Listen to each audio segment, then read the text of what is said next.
ಈ ನಿಯಮಗಳ ವಿಷಯ ಎಲ್ಲದಕ್ಕೂ ಅನ್ವಯಿಸುತ್ತೆ. ಆಹಾರದ ನಿಯಮ ಇದೆ. ಆಹಾರವನ್ನು ಹೀಗೀಗೆ ಸ್ವೀಕರಿಸಬೇಕು, ಇಷ್ಟಿಷ್ಟೇ ಸ್ವೀಕರಿಸಬೇಕು, ಈ ಕಾಲಕ್ಕೆ ಸ್ವೀಕರಿಸಬೇಕು.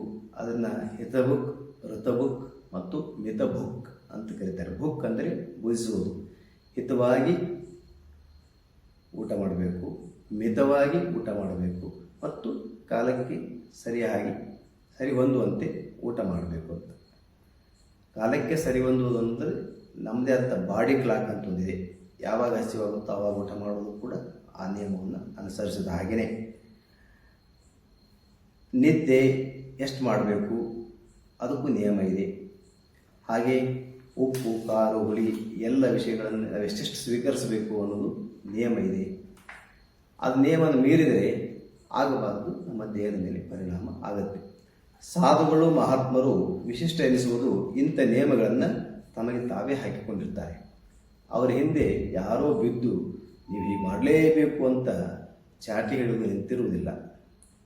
ಬಹಳ ಜನರಿಗೆ ಇವತ್ತು ಕೆಲಸ ಮಾಡ್ತಾ ಇದ್ದಾರೋ ಇಲ್ಲೋ, ಸರಿಯಾಗಿ ಮಾಡ್ತಾ ಇದ್ದಾರೋ ಇಲ್ಲೋ ನೋಡೋದಕ್ಕೆ ಒಬ್ಬರು ಸೂಪರ್ವೈಸರ್ ಅಂತಿರ್ತಾರೆ. ಆದರೆ ಮಹಾತ್ಮರು ತಾವೇ ಸ್ವಪ್ರೇರಣೆಯಿಂದ ಸ್ವಯಂ ಶಿಸ್ತನ್ನು ಹಾಕಿಕೊಂಡಿದ್ದಾರೆ. ಅವರು ಪ್ರಾತಃ ಕಾಲದಲ್ಲಿ ಬ್ರಾಹ್ಮಿ ಮುಹೂರ್ತದಲ್ಲಿ ಎಳ್ಳಲೇಬೇಕು ಅಂತ ತಾವೇ ನಿಯಮವನ್ನು ಹಾಕಿಕೊಂಡಿರ್ತಾರೆ. ಆದ್ದರಿಂದ ಅವರನ್ನು ಯಾರು ಎಬ್ಬಿಸುವ ಅವಶ್ಯಕತೆ ಇಲ್ಲ. ಹಾಗೆ ಊಟದ ವಿಷಯದಲ್ಲೂ ಕೂಡ ಅವರು ತಮಗೆ ತಾವೇ ನಿಯಮಗಳನ್ನು ಹಾಕಿಕೊಂಡಿರ್ತಾರೆ. ಹಾಗೆಂದರೆ ಹಾಗೆ ಊಟ ಮಾಡಿದರೆ ಅವರಿಗೆ ತಮ್ಮೊಳಗೆ ಆಗುವಂಥ ಪರಿಣಾಮದ ಬಗ್ಗೆ ಅರಿವಿದೆ. ಹಾಗಾಗಿ ತಾವೇ ಆಹಾರದ ವಿಷಯದಲ್ಲೂ ನಿಯಮ ಹಾಕಿಕೊಂಡಿರ್ತಾರೆ. ಮಾತಿನ ವಿಷಯದಲ್ಲೂ ತಮಗೆ ತಾವೇ ನಿಯಮಗಳನ್ನು ಹಾಕಿಕೊಂಡಿರ್ತಾರೆ. ಅದಕ್ಕೆ ಅವರು ಮಹಾತ್ಮರಾಗಿರ್ತಾರೆ. ಮಾತಿನ ಬಗ್ಗೆ ನಿಯಮಗಳನ್ನು ಹಾಕಿಕೊಳ್ಳದೇ ಇದ್ದರೆ ಏನಾಗುತ್ತೆ ಅಂತ ಇವತ್ತಿನ ವಿದ್ಯಮಾನಗಳನ್ನು ನಾವು ಗಮನಿಸಿದರೆ ಗೊತ್ತಾಗುತ್ತೆ.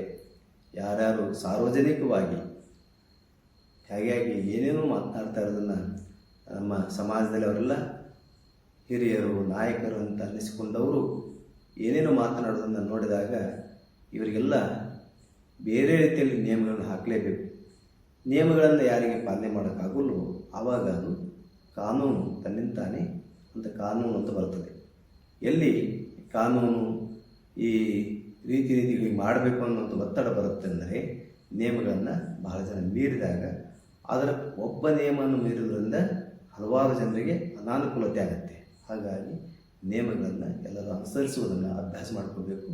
ಸ್ವಯಂ ನಿಯಮಗಳನ್ನು ಅನುಸರಿಸಿದರೆ ಎಲ್ರಿಗೂ ಮಹಾತ್ಮರಾಗುವ ಅವಕಾಶವಿದೆ.